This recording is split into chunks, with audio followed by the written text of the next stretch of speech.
Welcome to our channel. We are happy to have you here with us. This space was created with great care to share incredible and enriching content with you. We want you to feel comfortable and enjoy each video that we prepare with dedication and love. To help us grow and continue producing quality content, we ask that you subscribe to the channel. God bless. Now let's get to the video. Ezekiel means God will strengthen or God will prevail. Like Jeremiah, he was both a priest and a prophet. He was part of the large group of captives taken to Babylon by Nebuchadnezzar in 597 BC, 10 years before the destruction of Jerusalem. These captives were distributed in several settlements throughout Babylon, forming small communities with some organization and freedom of worship. About 5 years later, at the age of 30 and still in captivity, God called Ezekiel to be a prophet. 6 years before the destruction of Jerusalem, his prophecies continued for 16 years after the fall of Jerusalem, covering a period of about 22 years. In today's video, we will explore the story of the prophet Ezekiel and his prophecies. My name is Lucas Drio, and welcome to Witnessing Jesus Christ, where sin abounded, grace abounded. Peace and grace, beloved. I ask for all of your help to subscribe to the channel and activate the notification bell. If you like the video, leave a like, which helps me a lot to produce more videos. Without further ado, let's get to the video. Ezekiel's message. Ezekiel's main mission was to act as a watchman in the name of God. His message was addressed to Jerusalem and Judah, mentioned 23 times in the first 24 chapters. Interestingly, the phrase House of Israel appears in 78 verses of the book, while House of Judah is found only 5 times. Many people assume that these terms refer to the same group of people, but this is not the case. All Jews are Israelites, but not all Israelites are Jews. The 10 tribes of the House of Israel had been taken captive to Assyria about 130 years earlier, but the House of Judah remained. At times, Ezekiel used the term House of Israel somewhat loosely, especially in the first 24 chapters, where the context clearly shows that he was addressing the Jews in Jerusalem. Elsewhere, he clearly refers to the sister nation of the Jews, the House of Israel.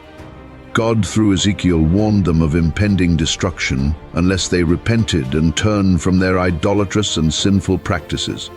People were told in no uncertain terms that if they did not heed God's admonitions, they would be held responsible and suffer the consequences of their own actions.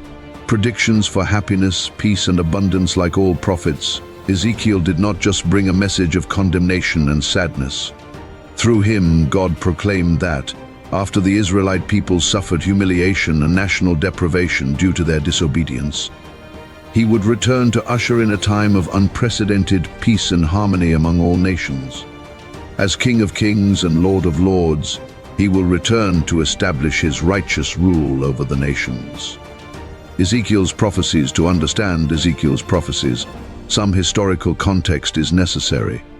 From the time of Moses to King Solomon, about 5 centuries, Israel referred to 12 tribes that formed a nation.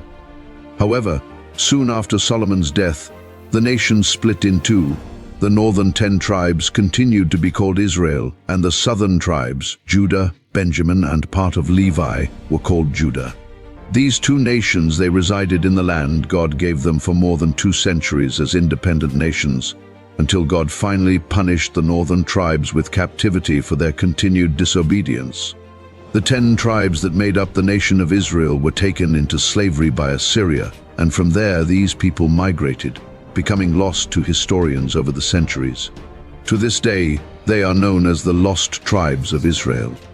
The remaining southern tribes, which formed the nation of Judah, continued for more than a century until their sins became so terrible that God also condemned them to captivity.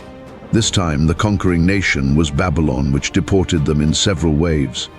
Ezekiel's amazing prophecies. Before going in depth into Ezekiel's prophecies, I want to say that I will not explain their meaning now, as that would require hours of content. Many of these prophecies refer to literal and symbolic things, similar to the books of Daniel and Revelation. Little by little, I will bring videos explaining these subjects. Given the warning, let's proceed. First prophecy, chapters 4 to 7. In chapter 4, Ezekiel, was to make a model of Jerusalem and attack it. He was then to lie on his left side for 390 days, representing 390 years of wickedness from the house of Israel. Afterwards he was to lie on his right side for 40 days, bearing the iniquity of the house of Judah. This day-in-a-year principle is found in several other prophecies.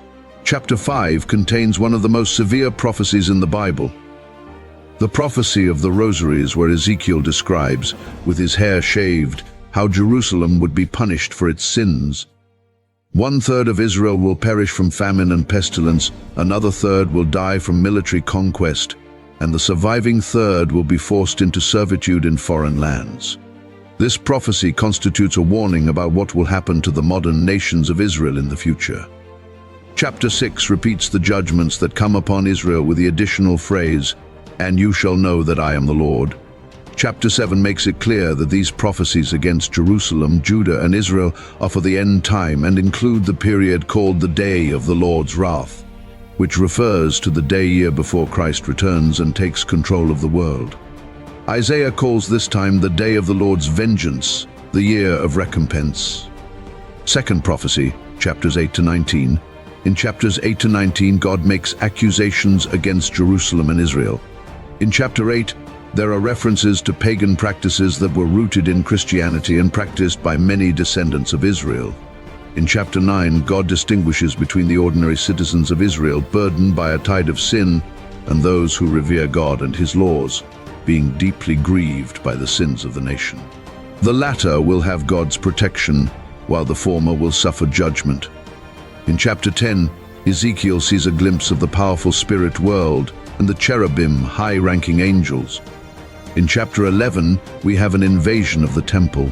The fate of Jerusalem typifies the fate of national Israel in the days before the return of Jesus Christ, which may be called the second Exodus. In chapter 12, Ezekiel describes both the ongoing deportation in his day and an end-time conquest. There are many prophecies with a double fulfillment. Third prophecy, chapters 20 to 23. Chapters 20 through 23 contain more accusations against Israel for breaking God's laws. The breaking of the Sabbath is highlighted in chapter 20 and repeated in chapter 22, verse 8. In Ezekiel's time, the Sabbath was sacred, being a sign of a people obedient to God. Fourth prophecy, chapters 24 to 25. In chapter 24, God allows Ezekiel's beloved wife to die, but he is not allowed to visibly cry. This was a sign that Israel would die on a terrible scale. In chapter 25, God warns the Gentile non-Israelite nations of the judgments that would come upon them. Firstly, there are the accusations against Ammon, Moab, Edom, and Philistia. Fifth prophecy, chapters 26 to 28. Chapters 26 to 28 are an indictment against Tyre. Within this prophecy, God shifts the focus to the real power behind corrupt Tyre, Satan. God describes how this once righteous cherub became greedy, violent, and arrogant. Chapter 28 ends with a preview of Israel's second exodus from slavery, leading to the transition to settlement in the Promised Land in the millennium. 6th to 11th prophecies, chapters 29 to 320. These chapters are mainly judgments focusing on Egypt, although Babylon is also mentioned.